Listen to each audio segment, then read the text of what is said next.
દીવમાં મારામારીનો video viral થયો છે। બંદર વિસ્તારમાં વાઇન શોપ સામે મારામારી થઈ છે। ઉના 3 શખ્સો દીવમાં દારૂ પી મારામારી કરતા હોવાનો વિડીયો વાયરલ થયો છે। મહિલા સાથે ગેરવર્તન બાદ મારામારી થયાનું અનુમાન છે। દીવમાં વાઇન શોપ સામે મારામારી થતા સવાલો થયા છે। જોકે પોલીસે ઉનાના 3 શખ્સો વિરુદ્ધ ગુનો નોંધી કાયદેસરની કાર્યવાહી હાથ ધરી છે।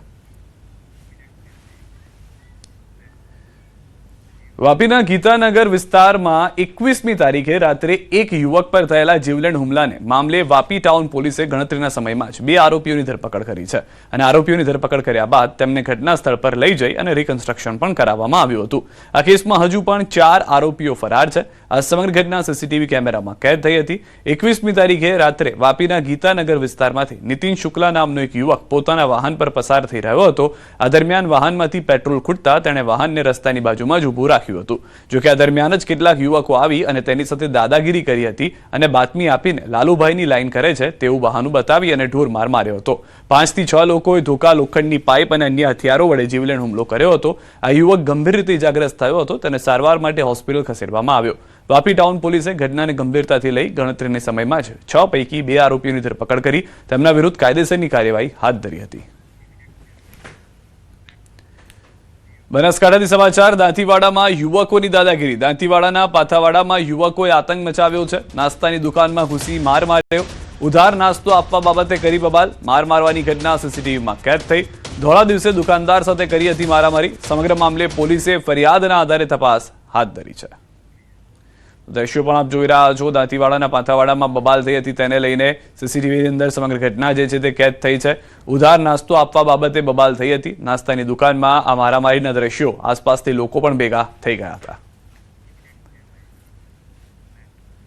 સુરતથી સમાચાર। અમરોલીમાં વિદ્યાર્થીના સીન સપાટા। હાથમાં પાઇપ લઈને વિદ્યાર્થીઓને ડરાવ્યા। અમરોલી વિસ્તારમાં આવેલી કોલેજની ઘટના છે।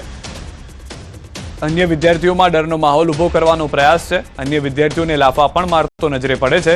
વિડીયો સોશિયલ મીડિયામાં વાયરલ થયો છે। પોલીસે વિડીયોના આધારે વિદ્યાર્થીની કરી અટકાયત। પોલીસ સામે વિદ્યાર્થીએ માંગી માફી। જે વિડીયો સોશિયલ મીડિયામાં વાયરલ થયેલો અમરોલી કોલેજનો, અમરોલી કોલેજનો, ત્યાં હું મારી સ્પ્લેન્ડર બાઇક લઈને ગયેલો। હાથમાં પાઇપ લઈને છીન સપાટા નાખવા તે અને મારી સાથે અભ્યાસ કરતા વિદ્યાર્થી સાથે ઝઘડો થયેલો। તે બાબતે હું માફી માંગુ છું અને આજ પછી આવું ક્યારેય થશે નહીં અને કોઈએ કરવું નહીં। ભરૂચમાં આમોદ વિસ્તારમાંથી એક જોખમી વિડીયો સામે આવ્યો છે, જેમાં એસટી બસમાં વિદ્યાર્થીઓ જોખમી રીતે મુસાફરી કરતા નજરે પડે છે। સોશિયલ મીડિયામાં વાયરલ થયેલા વિડીયોમાં સ્પષ્ટ જોવા મળે છે કે બસની અંદર ક્ષમતા કરતાં વધારે મુસાફરો ભરાય છે, જ્યારે અનેક વિદ્યાર્થીઓ બસના દરવાજા પર લટકીને મુસાફરી કરવા મજબૂર બન્યા છે। રોજિંદા અભ્યાસ માટે આવન જાવન કરતા વિદ્યાર્થીઓને યોગ્ય બસ સુવિધા ન મળતા તેઓ પોતાની જિંદગી જોખમમાં મૂકી મુસાફરી કરી રહ્યા હોવાના દ્રશ્યો જોવા મળ્યા। બસની અંદર પગ મૂકવાની પણ જગ્યા ન હોવાથી વિદ્યાર્થીઓને દરવાજા પર ઊભા રહીને પ્રવાસ કરવો પડી રહ્યો છે। વિદ્યાર્થીઓની સુરક્ષાને લઈને ગંભીર પ્રશ્નો ઊભા થયા છે। સ્થાનિકો દ્વારા એસટી તંત્ર પાસે વધારાની બસો ચલાવવાની અને વિદ્યાર્થીઓ માટે સુરક્ષિત વ્યવસ્થા કરાવવાની માંગ ઉઠી રહી છે। વધુ માહિતી ન્યૂઝ 18 સંવાદદાતા ભાવિન પાસેથી મેળવીશું। ભાવિન, જે રીતના દ્રશ્યો જોવા મળી રહ્યા છે ખૂબ જ ચોંકાવનારા છે, જીવને જોખમમાં મૂકવામાં આવી રહ્યા છે, શું હાલમાં કાર્યવાહી કરવામાં આવી રહી છે સમગ્ર ઘટનાને લઈને?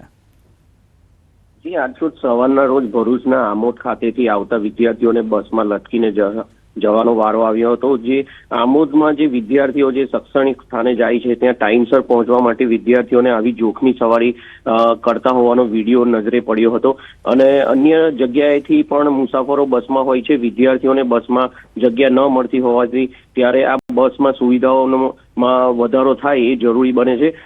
એસટી તંત્ર તરફથી પણ વધારે બસ સેવા પૂરી પાડી વિદ્યાર્થીઓ નહીં તેમજ મુસાફરોને પણ સલામત સ્થળે ઉતારવા એ જરૂરી બની રહે છે। જી, આભાર સમગ્ર માહિતી બદલ। તો હાલમાં જે રીતના દ્રશ્યો છે તે ખૂબ જ ચોંકાવનારા છે। જલ્દીમાં જલ્દી આ પરિસ્થિતિનું નિરાકરણ આવે તેવી માંગ ઉઠી છે। મહેસાણાના કડીમાં ચોંકાવનારી ઘટના બની। પિતાને મદદ કરતો પુત્ર ટ્રકમાં દબાયો હતો। પિતાની ભૂલથી દીકરાનું મોત થયું હતું। દિવાલ અને સ્ટેન્ડ વચ્ચે દબાઈ જતા યુવકનું મોત થયું। કડીના ઇન્દ્રાડમાં બની હતી કરુણાંતિકા।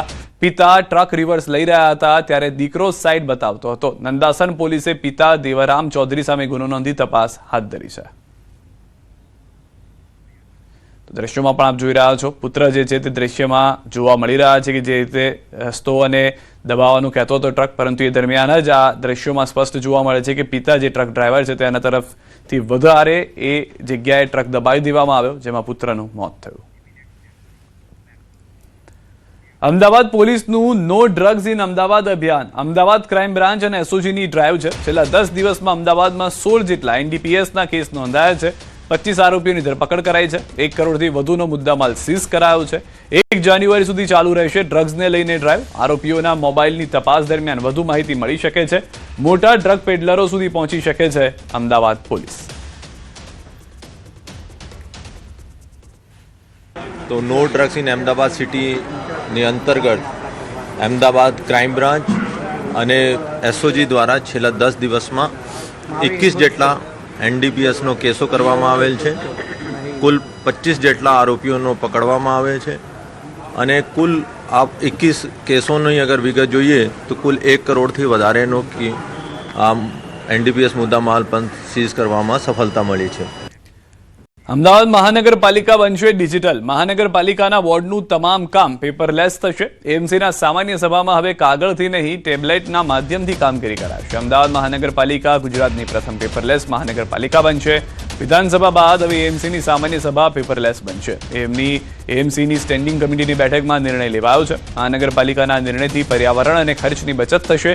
ડિજિટલ ઇન્ડિયાના અભિયાનને પણ વેગ મળશે. પ્રિન્ટિંગ અને પોસ્ટેજના ખર્ચમાં 80 થી 90% જેટલો ઘટાડો થઈ શકે છે. આ બચતને શહેરના વિકાસ કાર્યોમાં વાપરી શકાય. કાગળના ઉપયોગમાં ઘટાડો થતા હજારો વૃક્ષો બચી શકે. ત્વરિત એક્સેસથી કાઉન્સિલરો વધુ સારી રીતે તૈયારી કરી શકશે. મહાનગરપાલિકાએ પણ આજે તાકીદના કામની અંદર એક મંજૂર કરવામાં આવ્યું છે કે આગામી સમયગાળા દરમિયાન આપણા બોર્ડ પણ એ પેપરલેસ બને અને ડિજિટલ યુક્ત બને, એક તાકીદના કામમાં નિર્ણય કરવામાં આવ્યો છે.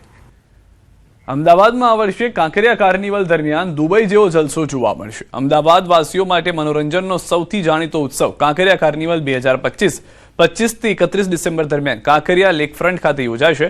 કાર્નિવલમાં drone show, light and sound show, juggler show, pet fashion show તેમજ દુબઈમાં યોજાતો પાયરો શો એટલે કે આગ સાથે ડાન્સ આકર્ષણનું કેન્દ્ર બનશે.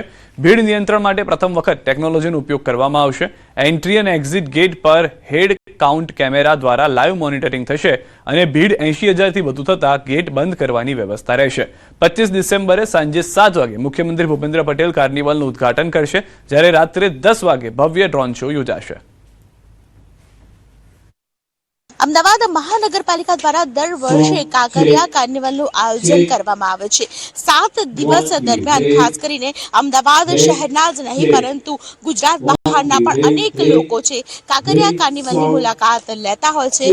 અમદાવાદ શહેરમાં જ્યારે આટલો મોટો કાર્નિવલ છે તેનું આયોજન થતું હોય ત્યારે કાંકરિયા કાર્નિવલની તમામ રૂપરેખા છે 7 દિવસની, તેમાં મોટા કલાકારો છે તેઓ ખાસ કરીને સાંસ્કૃતિક કાર્યક્રમો સાથે અહીં અનેક કલાકારો છે કે જે સ્ટેજ ઉપર જોવા મળશે. સ્ટેજ નંબર 1 ના દ્રશ્યો આપ જોઈ રહ્યા છો કે જ્યાં તૈયારીઓ ચાલી રહી છે. સૌથી મહત્વની વાત છે કે અમદાવાદમાં પહેલીવાર એવું આયોજન કરવામાં આવશે કે કાંકરિયા કાર્નિવલ છે તે ટેકનોલોજીના માધ્યમથી ખાસ કરીને અનેક વિશેષતાઓ છે તેમાં જોવા મળશે કાંકરિયા પરિસરની અંદર. એટલે અમદાવાદમાં જાણે કે દુબઈ જેવો જલસો હોય તેવો જલસો અહીં છે કાંકરિયા કાર્નિવલ દરમિયાન લોકો કરી શકે તે પ્રકારની વ્યવસ્થા છે તે કરવામાં આવી છે. દીપિકા ખુમાર, ન્યૂઝ 18 ગુજરાતી, અમદાવાદ.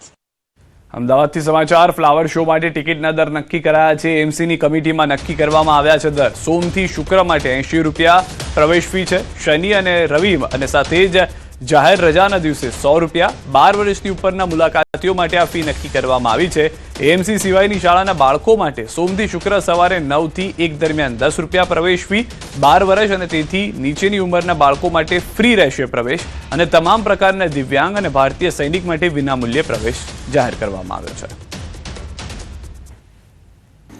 આજે રિક્રિએશન, હેરિટેજ અને કલ્ચરલ કમિટીની જે મિટિંગ મળી હતી એની અંદર ફ્લાવર શોના જે ટિકિટના દર છે એ સંદર્ભેનું કામ હતું. એની અંદર ગત વર્ષે જે 70 રૂપિયા અને 100 રૂપિયા આ પ્રકારની ટિકિટ હતી એને બદલે આ વખતે સોમથી શુક્ર 12 વર્ષથી ઉપરના માટે 80 રૂપિયાનો દર રાખવામાં આવ્યો છે. શનિ રવિ અને જાહેર રજાના દિવસે 100 રૂપિયાનો દર રાખવામાં આવ્યો છે. આ ઉપરાંત અમદાવાદ મ્યુનિસિપલ કોર્પોરેશનની જેટલી પણ શાળાઓ છે એના બાળકોને ફ્રી એન્ટ્રી રાખવામાં આવી છે. તો 12 વર્ષથી જે નાના બાળકો છે તેઓએ કોઈ પણ સમયે જાય ફ્રી એન્ટ્રી મળશે. શનિ રવિમાં જાય, જાહેર રજાના દિવસોમાં જાય કે સોમથી શુક્રમાં જાય. સુરત પોલીસની ડ્રગ્સને લઈને કાર્યવાહી. ચાલુ મહિનામાં 25 NDPS કેસના 30 આરોપીની ધરપકડ થઈ છે. આ ડ્રાઈવ દરમિયાન કુલ 10 કરોડની કિંમતનું ડ્રગ્સ ઝડપાયું છે. તાજેતરમાં ફ્લાઇટથી બેંકોકથી સપ્લાય કરવામાં આવતો હાઇબ્રિડ ગાંજો એરપોર્ટથી પકડવામાં આવ્યો છે. એક કેસમાં 17 કિલો હાઇબ્રિડ ગાંજો અને બીજા કેસમાં 9 કિલો હાઇબ્રિડ ગાંજો પકડાયો હતો, જેની કિંમત 9 કરોડ રૂપિયા થાય છે. હાઇબ્રિડ ગાંજો લેવા તમિલનાડુથી રિસીવર પકડાયો હતો. 31ને લઈને સુરત પોલીસનું ફાર્મ હાઉસ અને પાર્ટી સ્થળે ડ્રોનથી સર્વેલન્સ જોવા મળશે. અને અત્યારે આ ચાલુ મહિનામાં લગભગ જો 25 જેટલા કેસીસ કરવામાં આવેલા છે જો અને આમાં ખાસ કરીને જો અમે લોકોને ઇન્ફોર્મેશન હોય છે કે સુરતથી આંતરરાષ્ટ્રીય એરપોર્ટ છે તો ત્યાં બી અમુક જો બેંકોકથી સપ્લાય આવતી હોય છે.